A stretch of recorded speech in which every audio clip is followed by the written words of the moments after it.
Les amis, notre invité aujourd'hui s'appelle Philippe Boxo. Salut Philippe. Salut Thomas. Tu es médecin légiste. Ouais. Peut-être même le médecin légiste le plus connu du pays, je pense. Oui, ça c'est parce que j'ai écrit des bouquins.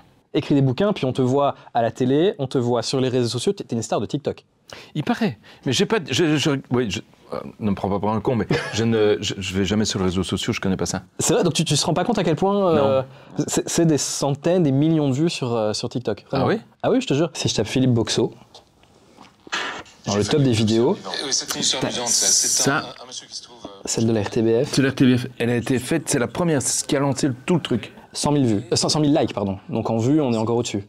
Ouais, là, on doit être en millions. Celle-ci chez c'est Guillaume, Guillaume, ça. 55 000 vues. Donc t'es vraiment une resta sur TikTok, hein, il faut le dire. Enfin, j'arrive voir. On va te créer un compte. Mes enfants m'ont dit que ça marchait bien, mais c'est pas Ah bah là, vraiment, je te jure, t'es une resta. Comment on devient médecin légiste? par hasard.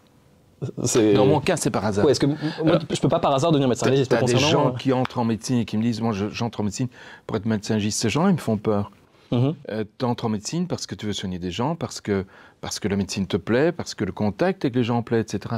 Mais être médecin légiste, ça veut dire que tu n'as plus de contact avec les gens, c'est-à-dire que tu ne soignes plus personne. Et quelqu'un qui rentre en médecine en me disant « moi je veux soigner personne », quelque part, ça me fait un peu peur, tu vois. Moi, c'est pas venu comme ça. Je voulais pas faire nécessairement la médecine au départ. Je voulais être curé, je voulais être prêtre. Et puis, je me suis trouvé dans une situation où j'ai dû faire des candidats parce que l'évêque me leur donnait. Et puis, finalement, j'ai pas été prêtre. Parce que je me suis rendu compte que j'avais pas la foi, mais j'ai quand même fait les candidats et j'ai choisi les candidats droit médecine, j'hésitais, ça a été médecine. Et au terme de mes études, mais vraiment à la toute fin, j'ai découvert la médecine légale, ça m'a beaucoup plu, mais je ne voulais quand même pas m'y engager parce que je voulais faire de la médecine générale, je voulais soigner les gens.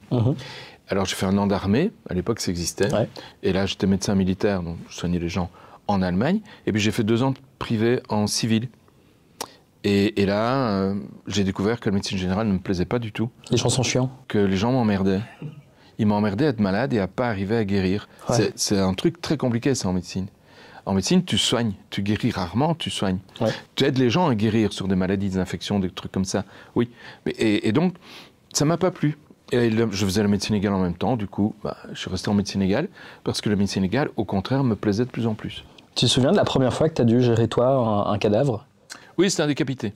C'était un bonhomme qui était sur l'autoroute, ils étaient en voiture, tu vois, l'un et l'autre dans la même voiture, évidemment. Le conducteur est ceinturé, le passager pas. Fin de nuit, ils sont bourrés tous les deux, et tu as le conducteur qui se prend la berme centrale. Le passager qui n'est pas ceinturé passe par la fenêtre. Et la berme centrale, c'est 2, t'en as une de chaque côté. Et du côté opposé, c'est pas le bord arrondi, c'est plutôt le bord tranchant qui est là. La tête était ébénée dessus, décapitée, elle a roulé jusque de l'autre côté de l'autoroute. Oh putain. Et les policiers n'étaient pas très chauds pour aller la rechercher, donc c'est moi qui étais allé la chercher. C'est toi qui a été... Et quoi, on prend la... J'ai pris la tête, je l'ai éclairé aussi, il faisait nuit, il était 5h du matin. J'ai éclairé, je dis au policier, c'est ça qu'on cherche. Et le policier, boum, poum. Il est tombé dans les pommes? Oui, il a fait un accident de travail à cause de moi, oui. Oh merde. Il a mis un petit temps à se remettre. Sans donner le mode d'emploi, évidemment, c'est quoi le meurtre parfait, entre guillemets? C'est celui qu'on ne découvre pas. Et comment on peut ne pas découvrir un meurtre? Alors, il y a plusieurs solutions. Soit on découvre jamais le cadavre et tu sais pas qu'il a disparu. Nous, on a comme ça un monsieur qui est venu trouver la police en disant, voilà, j'ai tué ma femme il y a 2 ans. Ah bon? Personne ne savait que la fille avait disparu. Il faut dire que c'était une toxicomane, elle était sortie, mais complètement de tous les systèmes sociaux. Il n'y avait aucune raison qu'on pense à elle. Elle n'a pas de famille non plus. Ou alors le faire passer la mort pour une mort naturelle ou pour un suicide. Ok. Et ça marche. Il faut pouvoir. Il faut pouvoir. Je vous voyais dans ton livre, d'ailleurs dans un article aujourd'hui de la Libre, tu en parlais, on n'autopsie pas assez les gens en Belgique.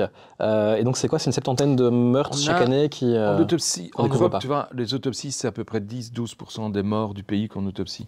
En Belgique, c'est 1-2%. Ce qui veut dire qu'on autopsie vraiment trop peu. Et en autopsiant vraiment trop peu, ça veut dire qu'on n'envoie pas assez de légistes, c'est clair. En même temps, on manque de légistes. Mais à force de manquer de légistes, on les envoie de moins en moins. À force de les envoyer de moins en moins, on en a de moins en moins des légistes. Et c'est un serpent qui se mord la queue, quoi. À un moment donné, il faut en sortir. Et l'Europe a dit à la Belgique, écoutez, il faut vous remettre dans les clous, là, les gars. Vous êtes à 1-2%, nous, on est à 10-12%. Donc ça va pas du tout. Donc la Belgique a décidé, c'est le ministre Van Quickenborne, le ministre de la Justice, celui qui est parti pour une histoire de pipi, c'est lui qui a décidé de mettre au point un système, ce qu'on appelle le projet IML, pour créer 2 instituts au nord, 2 au sud et 1 à Bruxelles, pour prendre en charge toutes les morts violentes à tout le moins en tout cas, qui surviennent sur un territoire donné. Donc concrètement, demain, on tue quelqu'un, pour peu qu'il n'y ait pas trop d'indices, avec un peu de bol, il n'y a pas de médecin légiste qui est appelé, c'est bon. Ouais. Ok. Je vous donne pas d'idée, hein, s'il vous plaît. C'est quoi l'autopsie la plus ouf que tu aies réalisée? Célébrité ou juste le meurtre en lui-même ou la mort juste en elle-même était impressionnante? Des morts impressionnantes, il y en a, mais ce qui est impressionnant, c'est la mort. C'est pas le cadavre après. Le cadavre après, un cadavre, c'est un cadavre. Tant que tu le connais pas. Okay. Tant que tu le connais pas. Peut-être le plus impressionnant, c'est les morts d'enfants. De façon générale. Et là, tu n'en as pas une en particulier. Elles le sont toutes. On ne s'habitue pas, je suppose. Ah non, personne ne s'habitue à ça. C'est une salle d'autopsie, c'est un endroit où on vit. C'est étrange de dire ça, mais c'est un endroit où on vit. Tu as 2 médecins légistes toujours pour une autopsie, tu as au moins un gars du laboratoire pour prendre les photos, et tu as les enquêteurs et éventuellement les magistrats. Donc il y a du monde. C'est du monde qui se connaît. Parce que les enquêteurs, c'est pratiquement toujours les mêmes que je vois. Donc on se connaît. On connaît nos familles, on connaît nos enfants, parfois on connaît même nos conjoints. Enfin, on sait la vie des gens. Et donc quand tu les vois, tu es content de les revoir. Donc il y a une bonne ambiance. On raconte des blagues. On rigole pas du cadavre, hein, ça c'est interdit, mais on rigole. Et l'ambiance est agréable. Quand c'est des enfants, c'est fini. Hein. Ne sont là que les gens, ils sont obligés d'être là. Ouais. Les autres ne sont pas là. Dans le livre, tu parles de quelque chose que moi j'ai appris à l'école. On parle du roi Albert Ier. Voilà, à l'école, j'ai appris que c'était un accident. Il a fait de l'escalade, il est tombé et puis voilà, il est mort. Dans le livre, tu dis que potentiellement, ça pourrait être autre chose. Tant qu'on n'a pas démontré que c'est effectivement d'une chute qu'il est mort, toutes les hypothèses restent possibles. C'est pour ça qu'on autopsie. On autopsie pour démontrer et être sûr que la seule cause possible de décès, c'est celle que l'on croit. Et là, il n'y a pas eu d'autopsie. Et là, il n'y a pas eu d'autopsie. En fait, quand les magistrats sont arrivés sur place, le corps du roi avait déjà été transporté au palais royal, il n'était plus là. Alors si tu as le moindre gène de complotisme, tu penses tout de suite qu'on a essayé de cacher quelque chose, évidemment. Ouais. Alors, comme on sait qu'il trompait sa femme, que sa femme n'appréciait pas, et qu'il y a des bruits disant qu'elle lui avait déjà tiré dessus dans le jardin de la Laken, tu te dis que, voilà, il y a peut-être une chance que, malheureusement, il se soit passé quelque chose qu'on ait tenté de déguiser. Donc, tout est possible. La seule chose à faire, et heureusement, c'était un crâne chez lui, hein, toutes les lésions sont crâniennes, en tout cas, les lésions décrites sont crâniennes. Avec un crâne, on peut régulièrement, facilement, arriver à découvrir la vraie cause. Je te donne un exemple. J'ai un monsieur qui se vante dans un café d'avoir tué sa femme. Okay. C'est pas malin. Et il y avait là un policier, mais il était bourré aussi. Il y avait là un policier en civil qui l'entend se vanter qu'il va trouver le magistrat, le policier en civil, en disant « Écoutez, dans un café, j'ai entendu monsieur Untel, je me suis renseigné auprès du tenancier du café, il s'appelle Untel, j'ai fait ressortir le dossier, et effectivement, sa femme est morte d'un coup de feu dans le crâne. » Un médecin généraliste qui est passé, qui a dit que la balle était rentrée par la bouche et qu'elle est sortie par la tête. Mais le monsieur se vante. Le magistrat met l'affaire en instruction, le juge d'instruction me téléphone.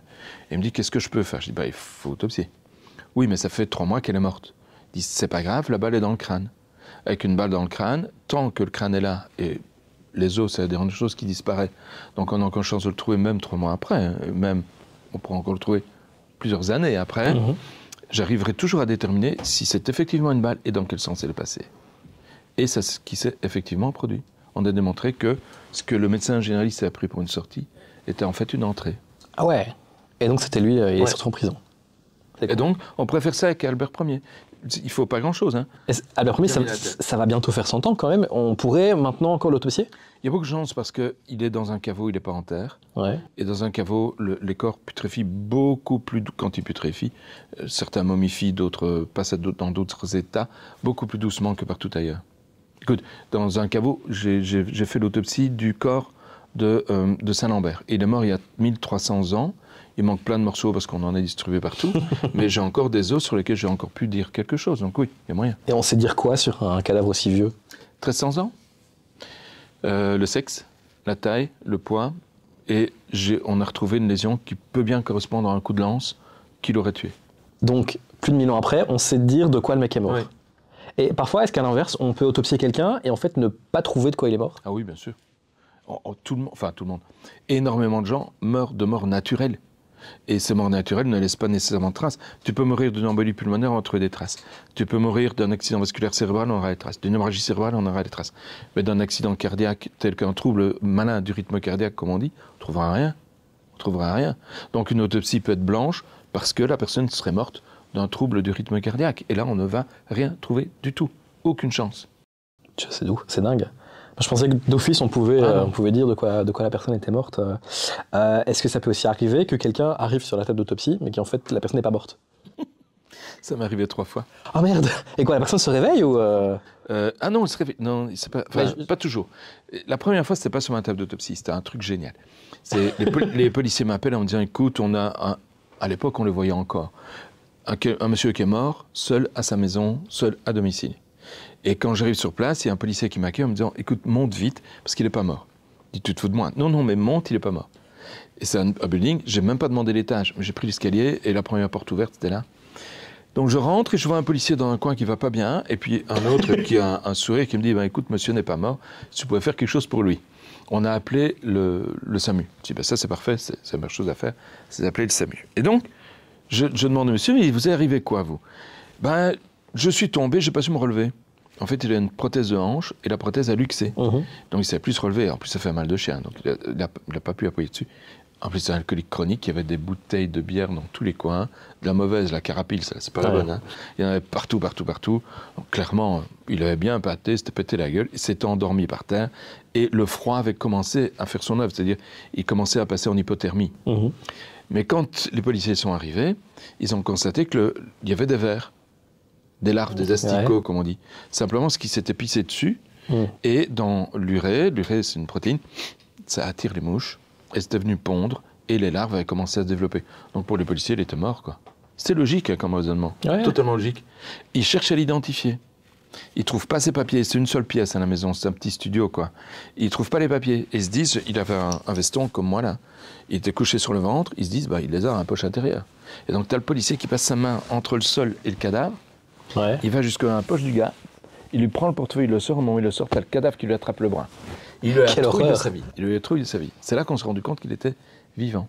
Et moi, je n'y ai pas touché au gars, parce que je ne savais pas depuis combien de temps il était par terre.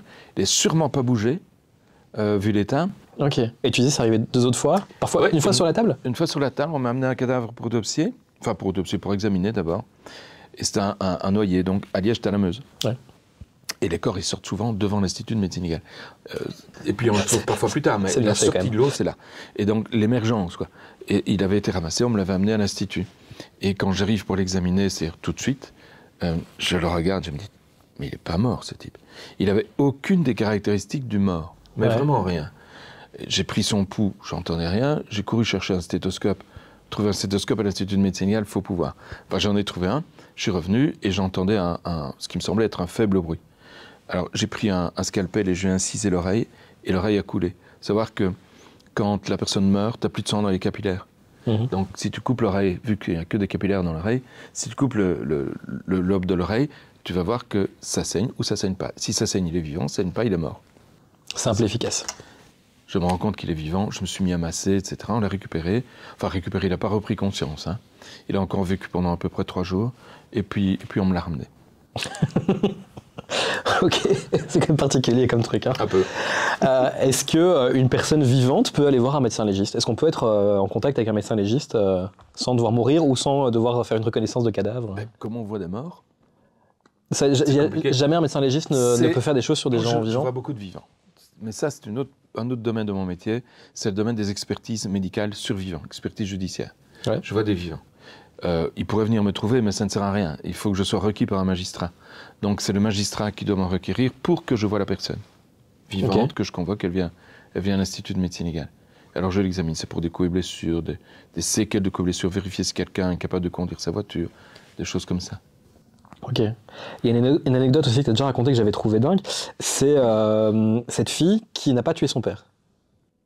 En fait, elle a voulu le tuer. Donc le papa est chez lui, il dort, c'est la nuit, et la fille arrive pour le buter.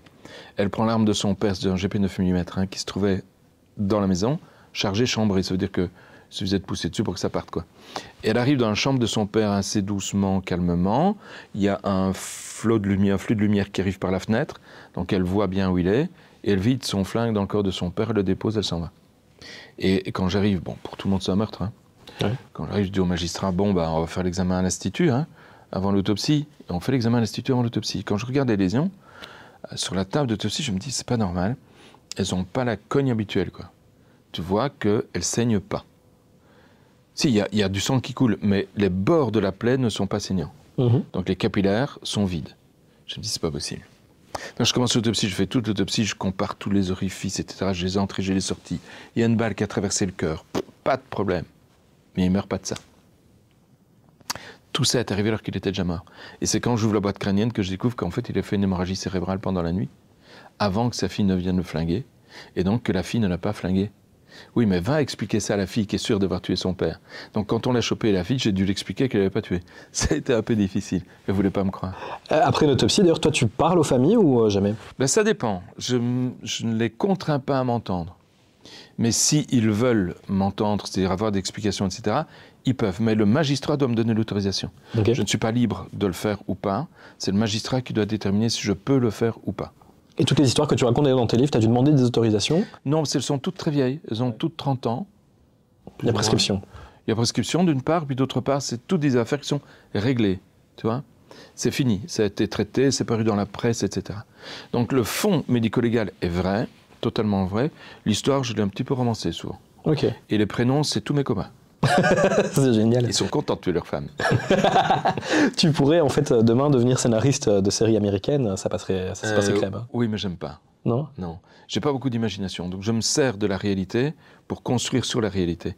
Mais aller de moi-même créer une histoire, je ne l'ai jamais fait. Je ne sais pas si je peux le faire. On t'a pas encore proposé d'adapter tes livres? Non. Ça viendra peut-être. On va savoir. Merci Philippe. Avec plaisir. Fun Radio. Enjoy the music.